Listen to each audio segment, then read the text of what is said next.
Good afternoon. Gonna give just a minute to let everybody finish logging on.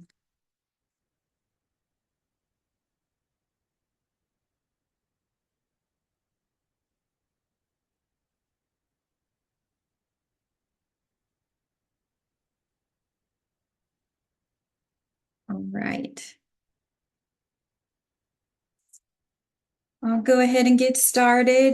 Good afternoon, everyone. Thank you for joining today's webinar, Leading Through Change.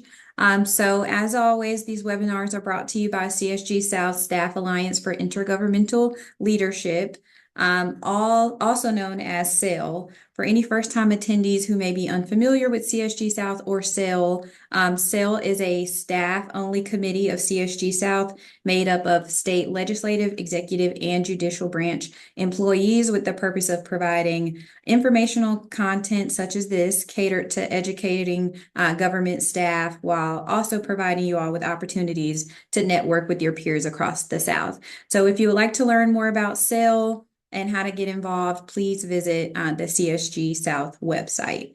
So a few things to note before we get started. This session is being recorded. Participants may use the Q&A function to submit questions and also the chat function. We will review questions at the end of the presentation. Also, a short survey link will be shared at the end of the webinar. So please take a moment to fill out the survey and give us your feedback. So today's session will examine the strategy behind leading through change successfully. So to walk us through this discussion, we have with us Dwayne Whitehead, Senior Training Facilitator at the Grace E. Harris Leadership Institute.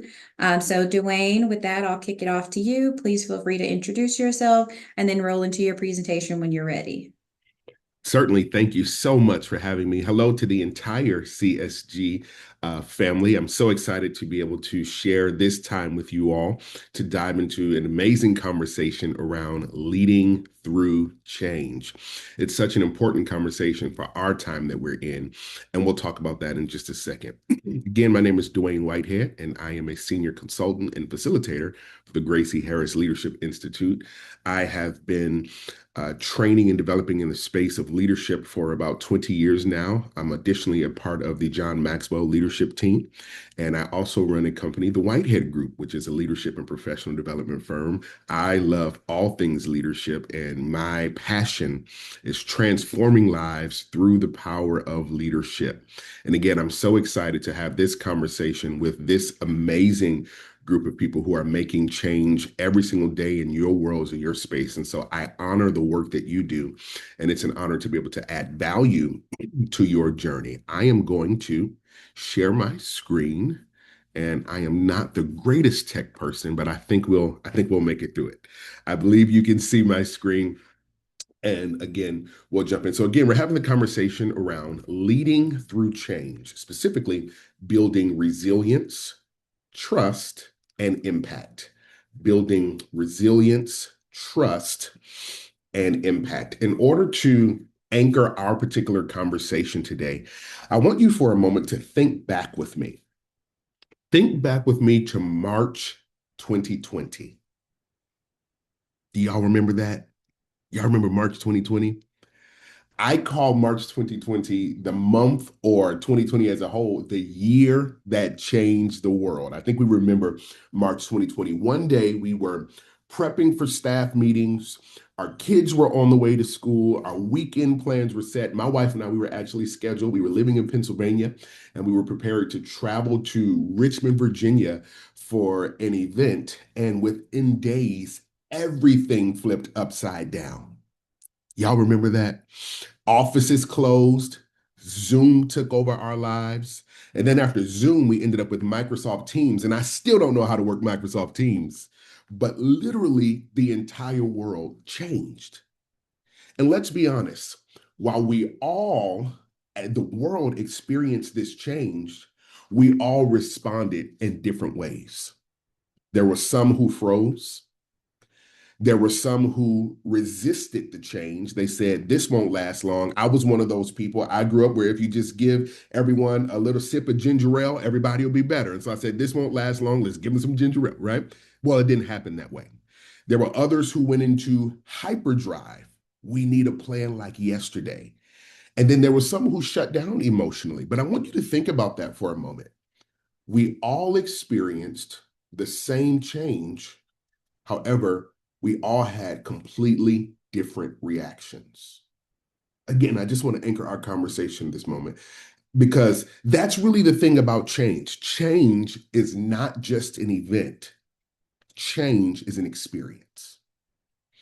Change is a journey that we all go on. However, we don't all start at the same place, and we definitely don't move at the same pace.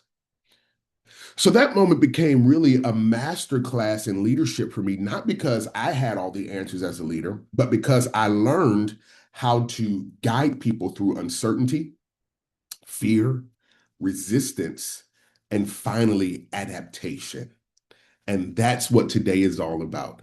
It's not just how to implement the change, but again, how to lead people through that change, specifically the emotions, the mindsets, and the messiness. Because let's just be honest, change can be messy. Because when people go through change, they actually go through stages. They don't just go through a checklist. And as leaders, sometimes when we're implementing change, we have our checklists, but it doesn't work that way for those that we serve. It's not a checklist for those we serve, it's a process. And the best leaders don't rush people through it, they coach them through it. They don't rush people through it, they coach them through it. Because when people go through change again, they go through stages. So change isn't the problem, is what I've learned. It's the process of transition that people struggle with. And that's what we're here to explore today, how to lead people through that change. Last thing I'll say before we jump all the way into the presentation, we are living in one of the greatest hours of complexity that we have ever experienced. We live in a polarized world and we live in a complex world. And I wish I had good news for you in the sense that it's going to change, but it's not. If we are going to lead people through change effectively, we have to embrace complexity courageously. We're living in a complex moment, and this is going to be the start of a conversation. So, as we jump in, I want you to just jot down on a piece of paper or something. And if you want to drop something in the chat, that's totally fine. But I want you to think about for a moment one major change that you've experienced in your life, personally or professionally. I want you to think about the experience and consider just a few questions. What emotions did you feel as you navigated this particular change? How did you actually handle the change, especially while navigating the emotions that you felt? What made the change challenging? Are you able to put language to that?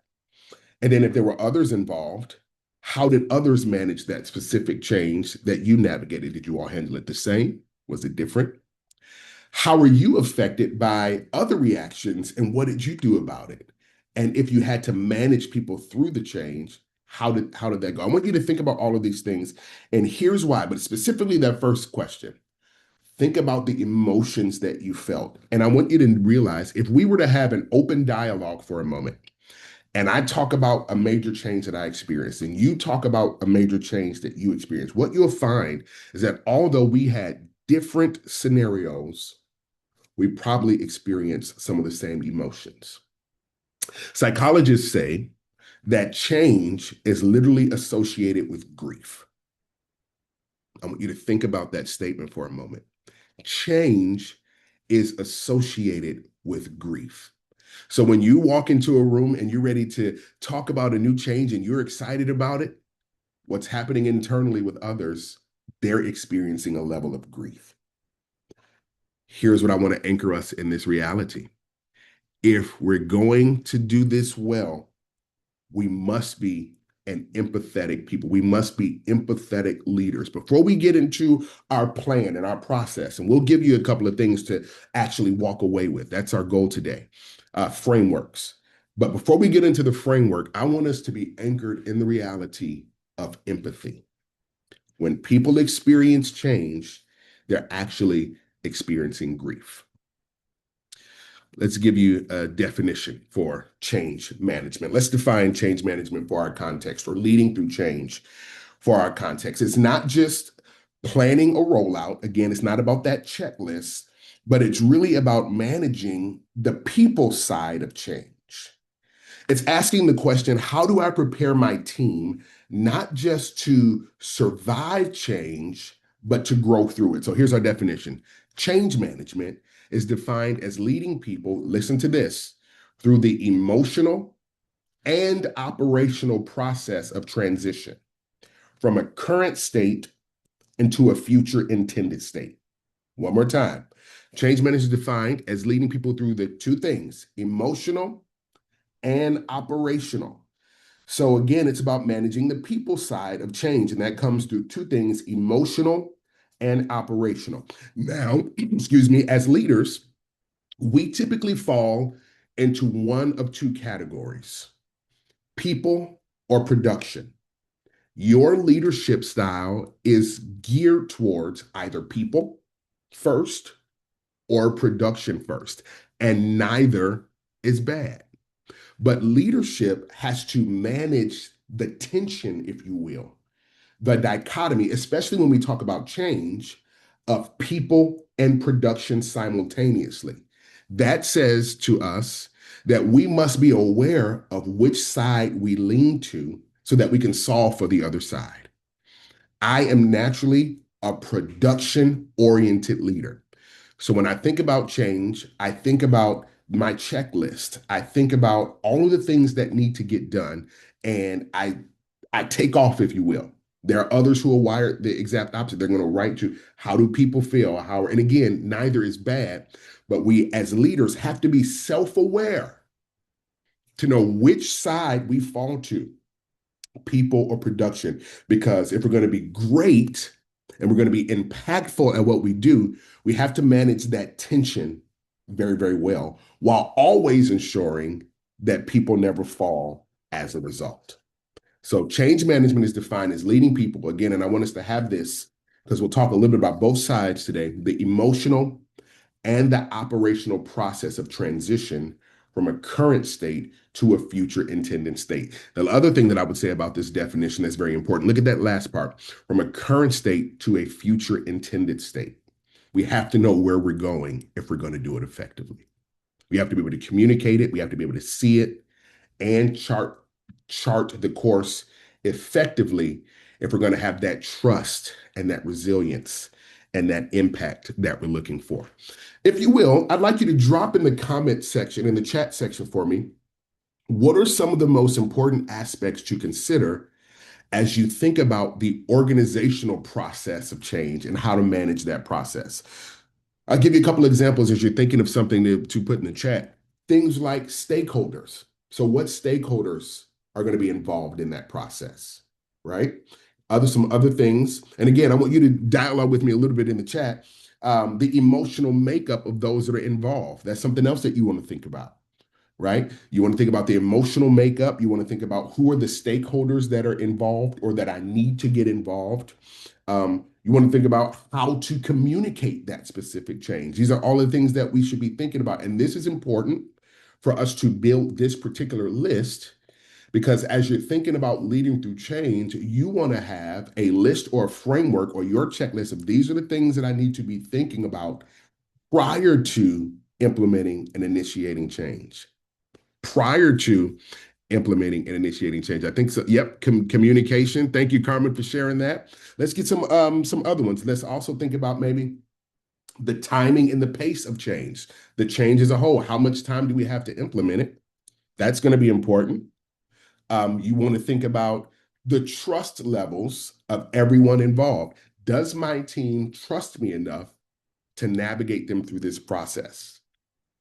The task, the building champions of value. Absolutely. Thank you, Lisa, for that. I'd love to hear just a few more.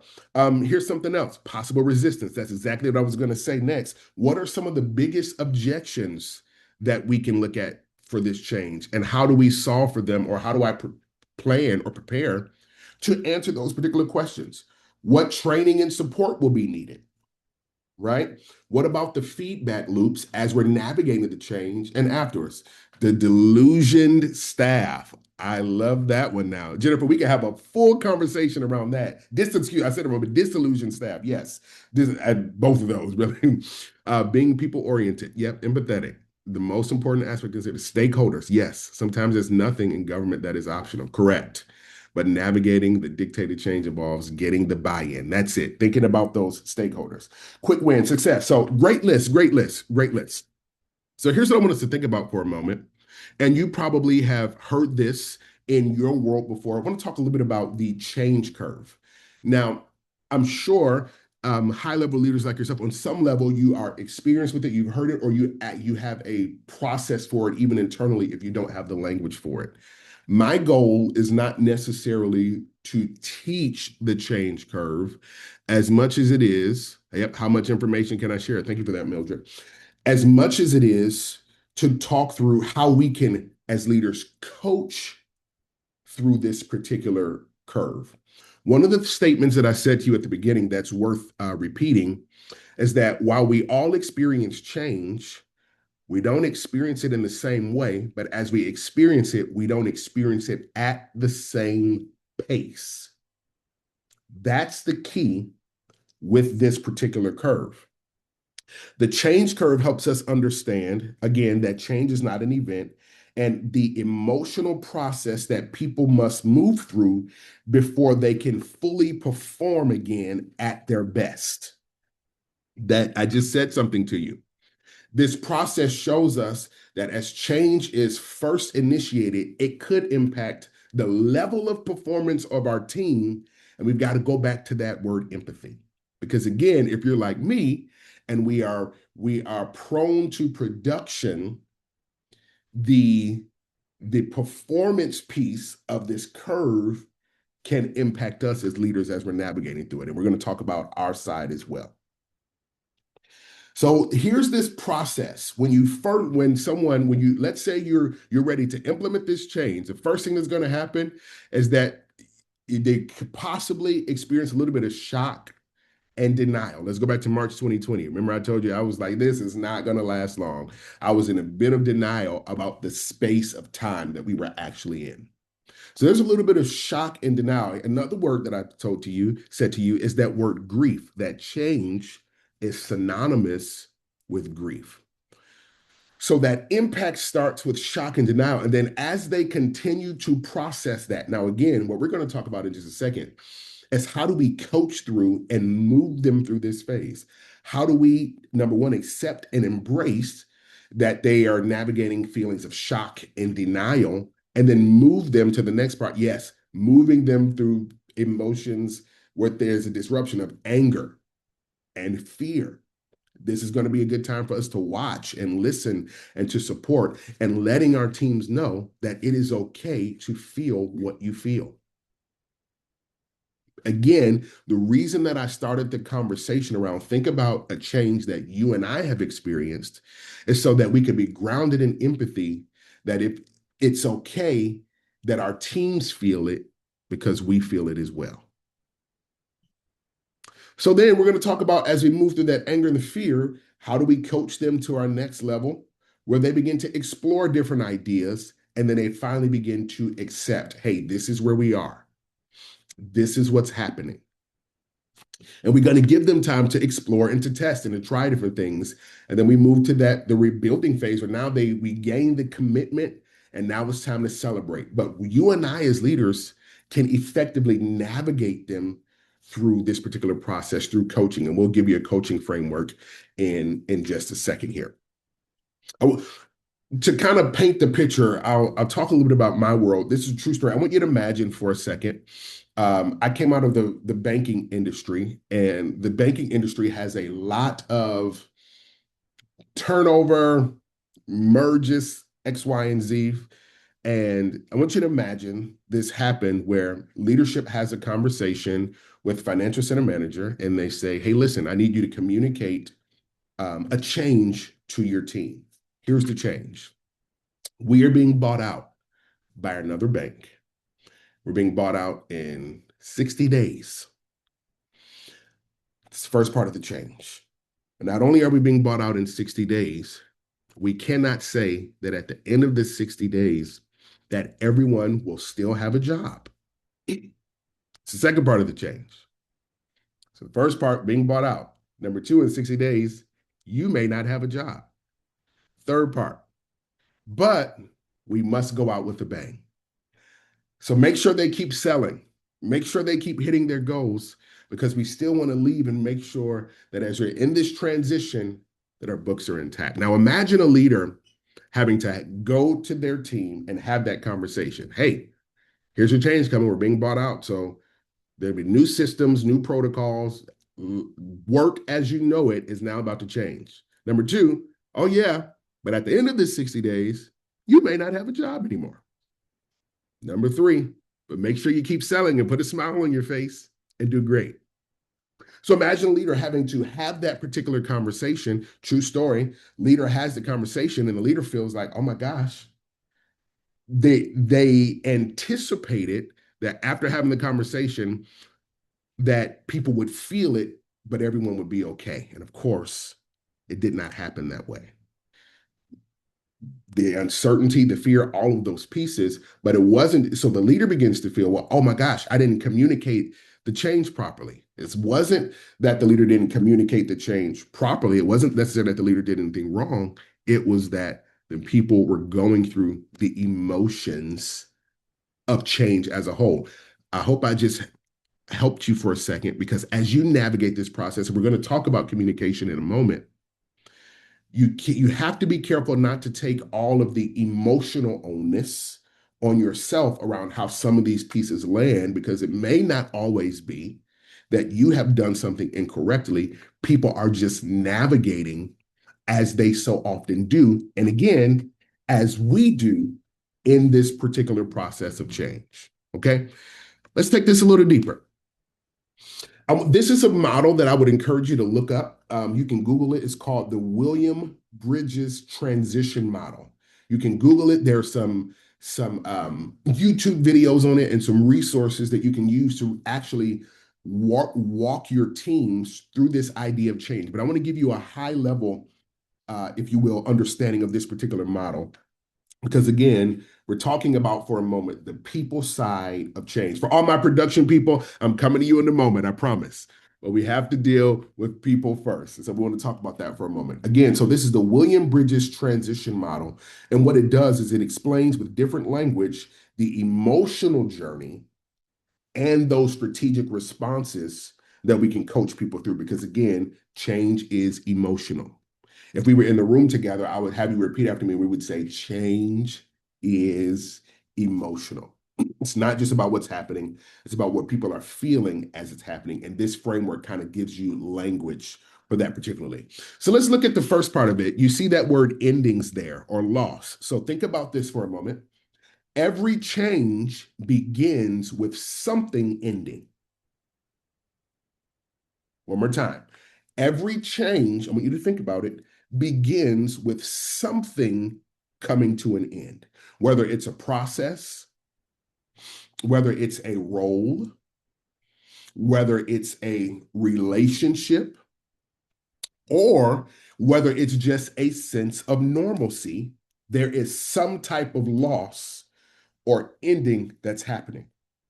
And with that loss, here's some of the emotions that you can expect in this ending emotional piece. You can expect, and we've talked about these words, just want to emphasize grief, resistance, and even fear. I'll give you another example. Let's go back to the banking industry for myself. I remember in the banking world, after some time, we adopted this process called Salesforce. It was like this client relationship management, the CRM center that everyone began to adopt. And I remember talking to my team specifically about this Salesforce piece. It was very technical and technological. We were in this technology bust as far as the industrial revolution, right, that we were in. And I remember talking to our team, and I got buy-in from some people, and I did not get buy-in from others. And as I was working through the differences, there was one employee that I led, a wonderful person. I'll tell the story this way. I remember when I first started leading at that particular organization, this particular person said to me, I was here before you got here. I've been here 30 years and I'll be here when you leave. And that person was not wrong because I believe they're still there. However, I think you can understand the picture that I'm painting. So as we're talking about this new process, I got a lot of resistance from this particular employee. If I were not careful, what I would have done is I would have looked at this particular employee's resistance as insubordination. But as I begin to have more conversation with this person, what it sounded like on the iceberg is, well, we've always done it this way. Have you heard that before? I'm sure you've heard that before. We've always done it this way. The system's not broken. Why are we, right? And it could sound on the iceberg at the top of it like insubordination and resistance. As we had more conversation, what we covered was this person actually had a fear of technology. They actually had a fear of getting it wrong. But it took some time to go deeper in the process. And we're coming to coaching in just a second. It took some time to go deeper into that particular conversation to uncover what was really there, what this person was experiencing wasn't ending. And as leaders, we have to acknowledge what is ending. This is not the time. And again, I think for my production people, sometimes this is tough, but this is not the time to push people too quickly. And I know you and I, we work on deadlines. And the world that we serve, the world of government that we live in, things are always fast paced, things are always moving. And that's where that tension that we talked about comes in of people in production. Because although we have our timelines, although we have our different processes that we have to move through, this is not the time to push people too quickly. It's the time to listen and to validate. And that's a part of what builds that trust that this is a leader that I'm willing to walk through this place of uncertainty or fear with. This is a leader that I'm willing to be vulnerable with as we have this, as we navigate what we're navigating. So we move from ending, and then we move to this transition space, or what I call the messy middle, or the frustration of the middle. I want you to think about human behavior for a moment. Let's say you're in the swimming pool, or let's say you're in the ocean, and you know how to swim a little bit, and you go out, or you're learning how to swim, let's say, and you go out, and now you notice that my feet, they're no longer on sand. You start to get a little bit uncomfortable. Natural human behavior says when I get to that place of confusion or the fear of the unknown or the frustration of the middle, human behavior says I'm going to go back to what is foreign, to what is familiar, instead of pushing ahead to see what may be. Well, that's what happens in people as we think about change as well. The old is gone, but the new isn't fully formed yet. So then what emotions come with this side of the change? Now, the way that I'm communicating this, you get an opportunity to listen to what those who you are leading are those who you are leading, what they're saying to understand where they are in this process. If you're hearing things like grief or resistance or fear, that means they're in that ending phase.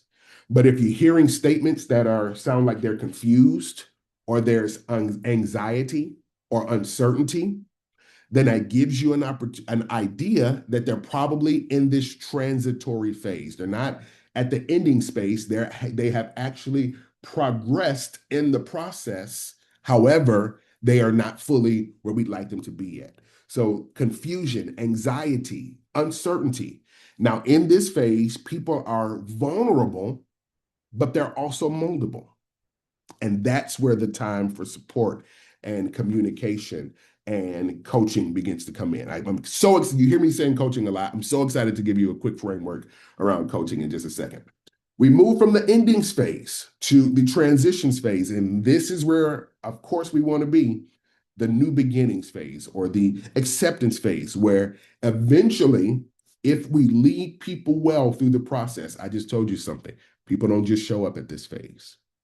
If we do our part of leading people well through this process, people begin to move into this new beginnings phase where hope returns. They begin to accept the new reality and even begin to see, hey, new opportunities. Or they begin to see, you know what? The world is not falling apart. Okay. But here's the key: we cannot skip to this phase. Now, you and I, as leaders, this is where we need everybody to be, and we know it. I have to communicate this change. We have to get, and we have a place that we have to get to. We can't skip to this phase. We've got to lead them through this phase authentically. Now, look at the bottom, if you will. You'll see three words. You see mindset shift, behavior shift, and routine shift. Let's talk about that for a minute. These are the strategies that can help people move emotionally and practically through the process. So, if you're in the endings phase, what you need is a mindset shift. We'll talk about it. If you're in that transitions phase, then you need a behavior shift. We're getting you into that new beginnings phase, and here's what they need: a routine shift. You all, I think this process is really gold. Again, I really encourage you to get YouTube videos around it, Google it. This process is really gold, and it quite honestly does the work for us. It really does. With listing the emotions, the steps, and the kind of actions that we can take to get people to where we need them to be, it's golden. Think about the mindset shift first. The question becomes, how can we help people reframe how they're thinking when it comes to change? Again, there's grief, but another thing that people typically assume, the world is crashing down when change is happening, right? So let's go back to this idea I told you about, the banking world, Salesforce, the mindset shift. And here's a principle that I teach in leadership all the time.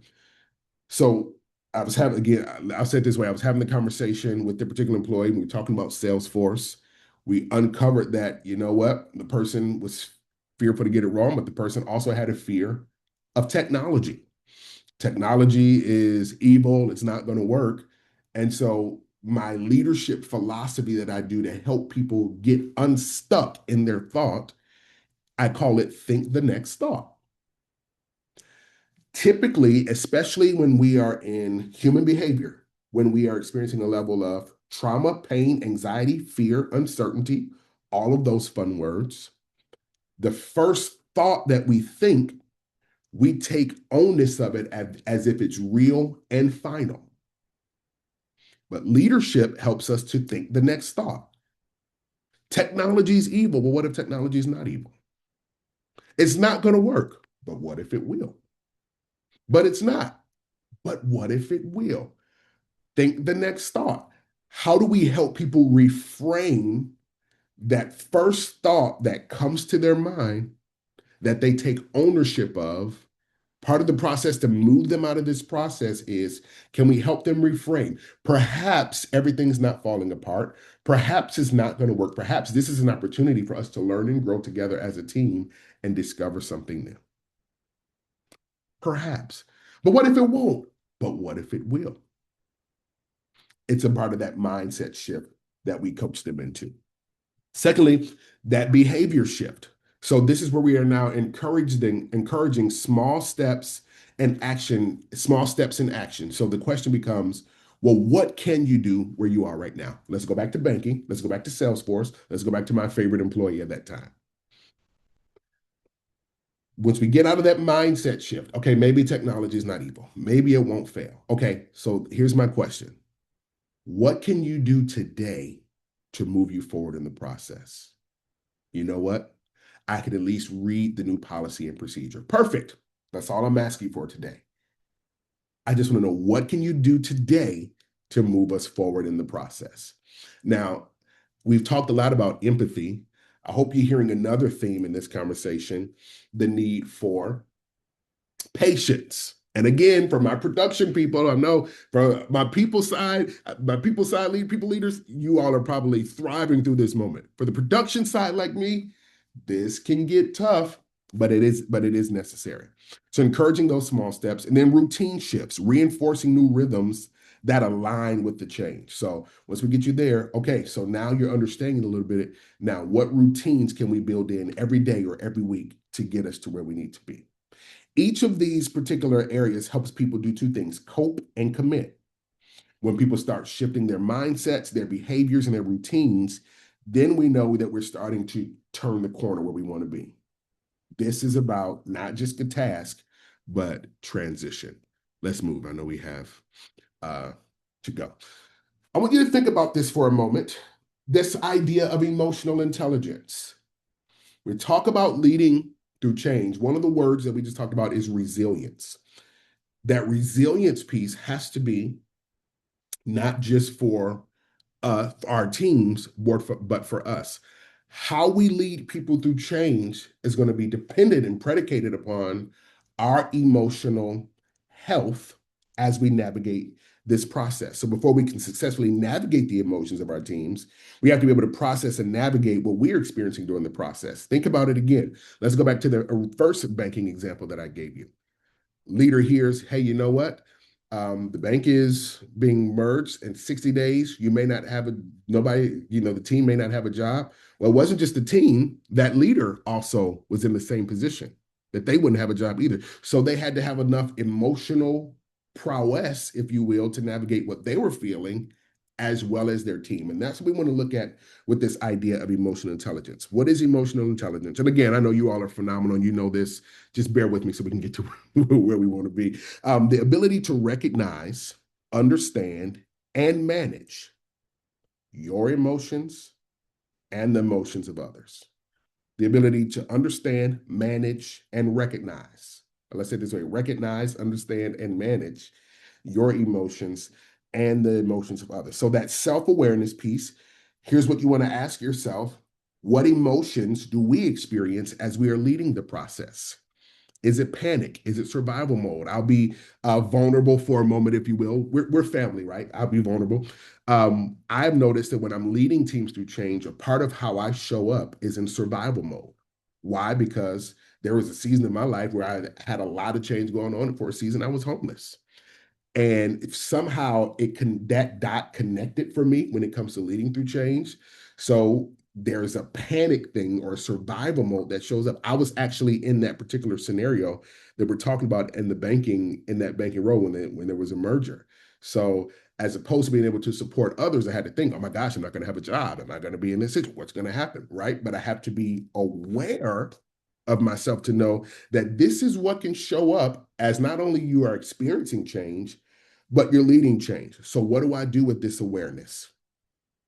How do I process this awareness? Once I know it, that's the first step. I have to build now. Here's that second part. So we move from self awareness to self regulation, right? So now what do I do with this? I think the next thought. Maybe it's not going to come to an end. I practice breathing because my therapist taught me that when I breathe, it tells my nervous system that everything is okay, right?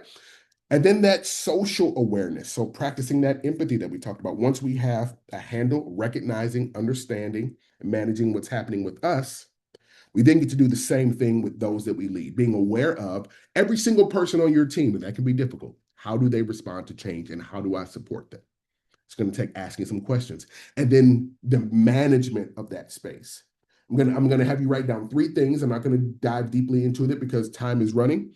When you think about this relational management, the first thing I want you to think about is the word influence. Okay. How do I build influence with my team? It's going to start before the change ever happens. So being able to find common ground with them, making sure that your investment in them prior to the change ever happening is strong enough that they're willing to walk with you through that particular change, right? Conflict management, being able to have those tough conversations. There's three parts to every tough conversation. There is the what happened layer, where we're staying curious, but there's also then the emotional piece of it. There is the emotional piece of the conflict that's happening as well that we have to address. And then there is the identity part of the conversation. I'm going to go back to the banking example for a second. So I'm having a conversation with my favorite employee about Salesforce. We're having this tough conversation. It wasn't just what was happening and it wasn't just the emotions. The third part of every tough conversation, when you are having a tough conversation with your team or a person on your team, while you're talking about processes and procedures, they're having a conversation with themselves about their identity. Can I do this?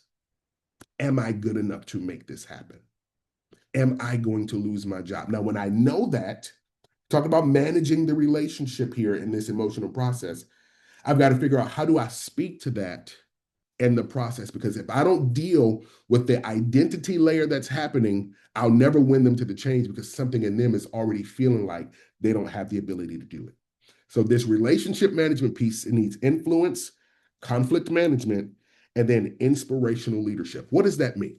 Here's a mantra that I use for leadership, for navigating problems and navigating change. I want you to take this, I want you to write it down, and I want you to use it with your teams because I promise you it works. It has never failed me. It hasn't failed me yet. If it fails you, email me and tell me about it. I want to hear it. Here's our mantra. There's always an answer. There's always a better answer. And there's always more than one answer. It fits in every context, especially when it comes to leading change. You know, a part of what we have to figure out is what are our options? Well, there's always an answer. Always. There's always an answer. There's always a better answer. And there's always more than one answer. If we're going to manage these relationships well in this part, we need influence, conflict management, and inspirational leadership. Here's where we want to get to. 3 C's of change leadership that we want to look at. Three things: communication, collaboration, and coaching. Communication, collaboration, and coaching. When we talk about communication, here are 4 laws of communication that I want to leave you with. Number 1, the law of connecting. I'll talk about that in just a second. Number 2, the law of credibility. Number 3, the law of conviction. Number 4, the law of storytelling. Number 1, what is the law of connecting? The law of connecting is about, number 1, the greatest communicators are not those who have charisma, not those who speak well. The greatest communicators are those who know how to connect with those that they're talking to. My number 1 goal in having this conversation with you is not to give you great information. My number 1 goal is just to connect to you in your world. That's number 1. And I hope that you can feel that as we're having this conversation. For me, I can't see any of you, but I feel like I'm having an individual conversation with each and every one of you. Number 1, the law of connecting. Number 1, connecting to their hearts, but not just that. Here's the second part of connecting. As I'm communicating change, as I'm communicating vision, you always share the why before the what to the best of your ability. I understand we live in a very interesting, complex dynamic. We talked about that. To the best of your ability, you want to be able to communicate the why before the what. Why? Here's why. Because people will follow vision much more quickly than they will follow rules. It's human behavior. You and I are the same way. People follow vision before there's always an answer, there's always a better answer, and there's always more than one answer. Thank you, Lisa, for asking that. There's always an answer, there's always a better answer, there's always more than one answer. Right? So the why. Number 2, the law of credibility. How you show up in the change determines how they show up. And that doesn't mean you have to put on, you can be vulnerable. Hey, listen, I have to be honest with you. I don't know all of what's going to happen, but here's what I do know. We've walked through interesting moments together. We've walked through foreign moments together and we made it through it. If we made it through that time, we can make it through this time. Having that credibility, then the law of conviction, actually, and we're not going to go too deeply in it, but believing, what it is that you're telling them, and the law of storytelling. So I remember, I'll give you an example. I remember I was talking to my team one year about hitting our goals in the financial industry. And so here was the story that I told to get to the point. I told them, I said, I remember back in Super Bowl 2018, I believe it was 18. The New England Patriots, my favorite team, don't judge me, we're still family, right? The New England Patriots are in the Super Bowl against the Atlanta Falcons, and they were down in the fourth quarter. And you could feel the angst of the Patriots. And all of a sudden, with 4 minutes left in the game, Tom Brady comes back 20-yard line the opposite way. He throws a touchdown, and the room goes crazy. But why did the room go crazy? They were still down 3 touchdowns. You want to know why the room went crazy? Because they realized that it wasn't over yet. And that's what I want to tell you as we're navigating this moment. This is the exact story that I told him. That's what I want to tell you as we're navigating this moment. All we need is 1 touchdown so that we can remember that it's not over yet. Where's our touchdown? And you know what happened? They bought into it because of that storytelling. Here's a collaboration piece very quickly. I want you to consider and map your collaborators to make sure that you have the buy-in that you need. So anytime you're navigating change, you need at least 2 champions. Number 1, you need a culture champion, and number 2, a capacity champion. In collaboration, you need a culture champion. So this is the person that is probably, if you are familiar with the disc style, they're probably an I or a C. They're always optimistic. They're always excited. You have them to be the culture champion. Hey, you tell them before the change is happening. Hey, listen, we have a change that's coming, and I need you to be the culture champion. When I'm not around, I need you to keep the team excited. I need you to keep them engaged. I need you to keep them encouraged. You need a culture champion, but you also need a capacity champion. This is when change has technical pieces to it. You find someone on your team that you know they catch on, they adopt things quickly and early. You teach them first so that way they can help as we navigate this change. There's somebody that can answer questions, although you will be present because they need your leadership present, but there's someone else that can support that process. So every change needs culture and capacity. And you think about that value exchange with those. Think about promotions that they may be looking for. These are the people that you pull in, definitely a culture champion and a capacity champion. Lastly, our coaching piece. There is a difference between coaching and mentoring. And sometimes, as we're having these conversations, we confuse the two. Coaching and mentoring are not the same. Mentorship, so when I decided that I wanted to go deeper in the world of leadership, I wanted to build a business of transforming lives through the power of leadership, I went and found John Maxwell. I found someone who was bigger, better, brighter, faster than me, who had already done what I was aiming to do so that he could mentor me. So what happens is he gives me the blueprint of his success and he says, do what I do and you get results. Maybe not the same, but are comparable, but it will work if you do what I do. Here's the blueprint, do it. I answer questions, I walk with you along the way. That's mentorship. Coaching is a bit different. Coaching does not give people the answer. Coaching helps people discover the answer that's already inside of them, but many times they haven't realized it because it's buried underneath that anxiety and that fear and all of those pieces that we just talked about. So, how do we navigate it? Here's our framework. Coaching through this change curve, very easy.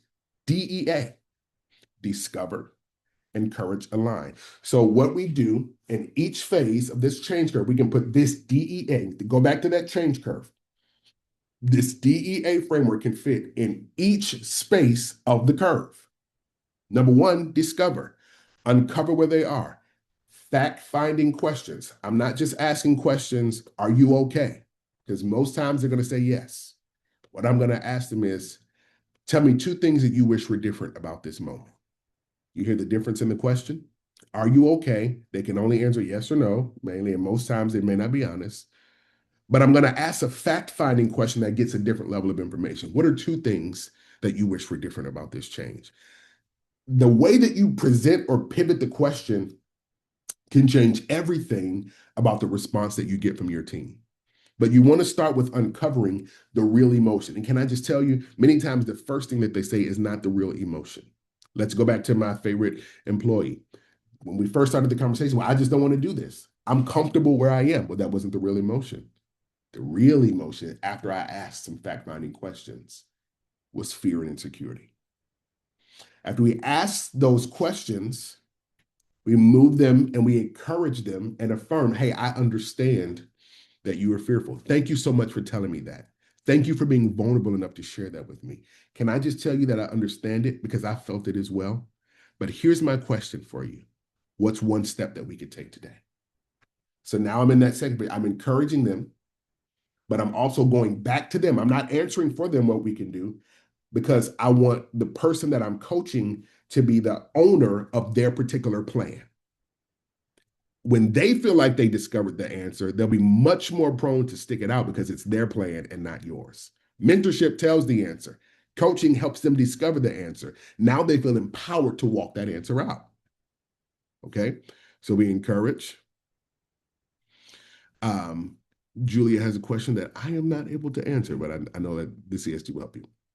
Encourage and then align. Align. So what's our next step? How are we moving forward? So what's the one action that you can take? They may not, you have to ask some more fact-finding questions to get to that answer. And then, okay, so this is the step that you have come up with. You came up with an amazing step. I just want to encourage you and just give you a little bit of a shout out because when we first started this conversation, you didn't have any answers. But look at your genius. You just found it. Now, if this is your step, tell me what obstacles can jump in your way from finishing this process. You want them to think about the obstacles ahead of time so that way then when you follow up with them, they have already prepared for and thought about the fact that I will have hurdles.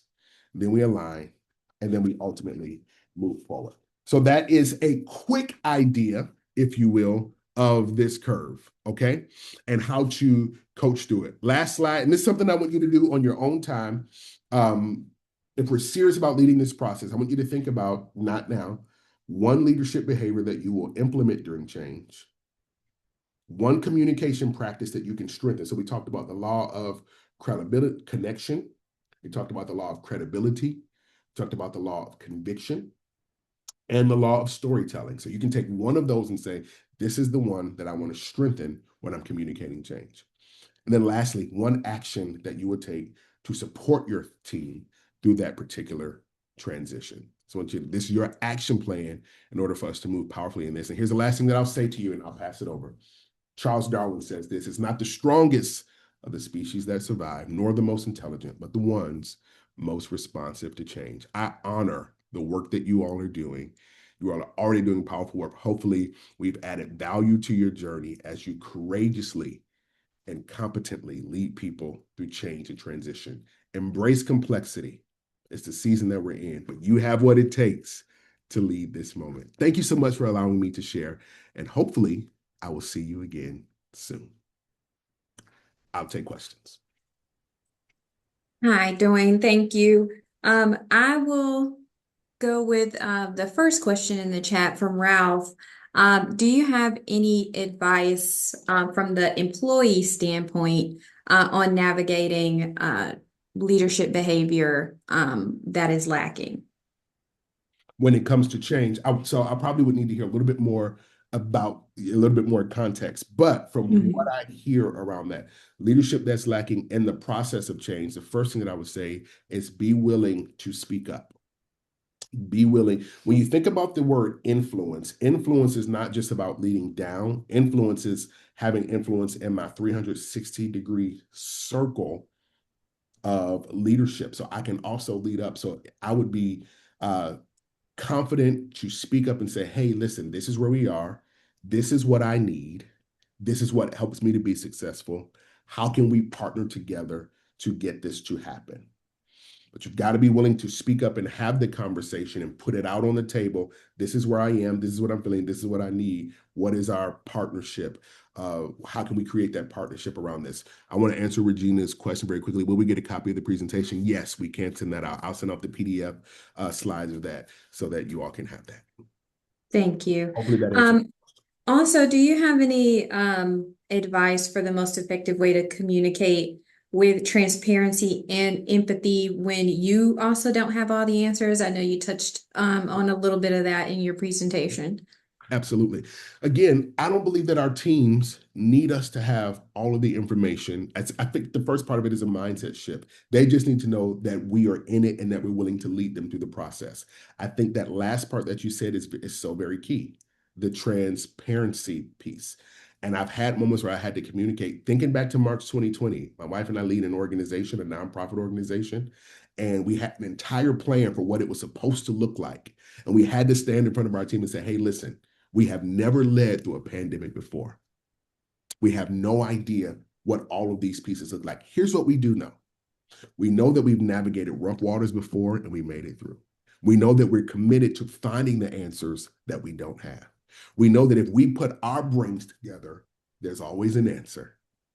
There's always a better answer. And there's always more than one answer.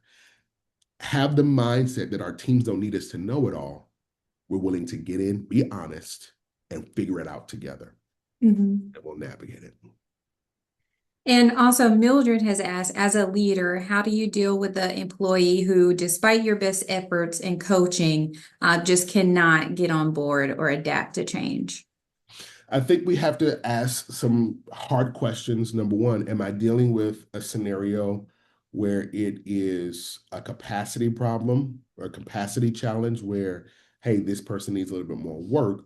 or if it's a personality or unwillingness to adapt. And those are two separate conversations. When it's a capacity problem, you can coach to that. When it's an unwillingness to budge, then we have to think about other options as leaders. We'll say it this way, either work with me or so sometimes it's capacity, sometimes it's an unwillingness. And the reality is for leaders, we cannot do anything with unwillingness, unfortunately. Thank you. Last question I'll ask, seeing no more in the chat. What do you have some strategies for maintaining trust? So once the change has occurred, it's happened, it's here. How do you maintain trust and momentum for the initiative that was implemented? Sure. A couple of things. Number one, feedback loops. Keeping that conversation open. It could be a survey. It could be the check-ins. That's tracking with how we are progressing. So creating those feedback loops to see how things are going. You can use just a SWOT analysis as the framework for that feedback loop. But additionally, celebrating even the small moments. So let's say we hit one hurdle, making a big deal and celebrating that moment. That keeps them excited that, hey, if we hit this milestone, big or small, we can hit the next one. So create that feedback loop to get the conversation that you need to know how to pivot or where we need to pivot, but then also celebrate big. And that'll keep them excited to get to the next place. When people don't feel that celebration or they feel the dull between wins, it's going to slow down how fast they're moving because it feels like we've never gotten there. So even if it's a small win, find something to celebrate, find something to make a big deal so that we can keep that engagement going through the process. Well, thank you. I appreciate you for sharing your insights with us. And I want to thank the audience that joined us here today on this Friday. Hopefully, it's beautiful where everybody is. As we stated, all attendees will receive a follow-up email with a recording link and any additional resources from today's session. And recordings will also be available on our website under events and then under webinars. So we look forward to seeing you at our next sale webinar, which will be Friday, June the 5th. The topic and the registration link will be available soon. Thank you again, Dwayne. It was such a pleasure. I learned a lot. So we appreciate you for participating in our webinar series. And so I hope everybody has a great afternoon and a restful weekend. Thank you all. It's a pleasure. Have a great one. Thank you. Bye bye.